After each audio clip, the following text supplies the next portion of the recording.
Presented by Seth Music Bhojpuri.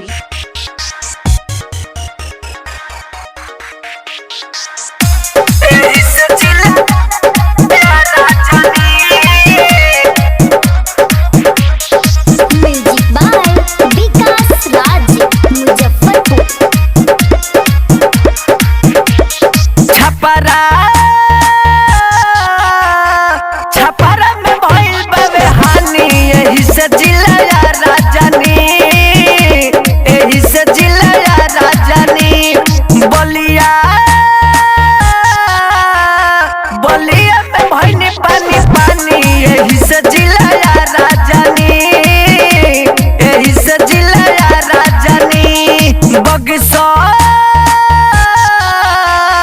Buxar के साबुन से नहानी, एही से जिलाया राजनी, एही से जिलाया राजनी। Music by Vikas Raj Muzaffarpur. Presented by Seth Music Bhojpuri.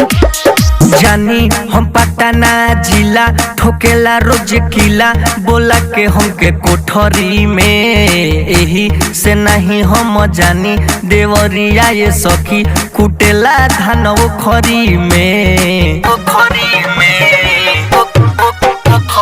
जानी हम पटना जिला, ठोकेला रोज किला, बोलाई के कोठरी में, एही से जानी ना देवरिया कुटेला धान खरी में। नसल सिवान में जवानी, एही से जिलाया राजनी, एही से जिलाया राजनी।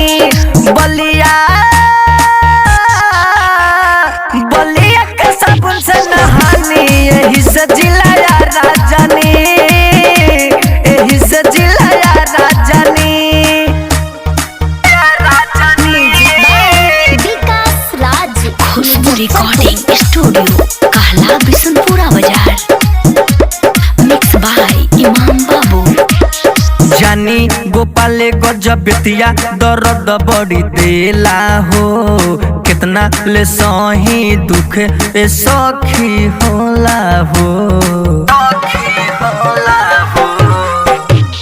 जानी गोपाल गजबतिया दर्द बड़ी होला हो, कितना ले सही दुख सखी सुन होला हो। अमित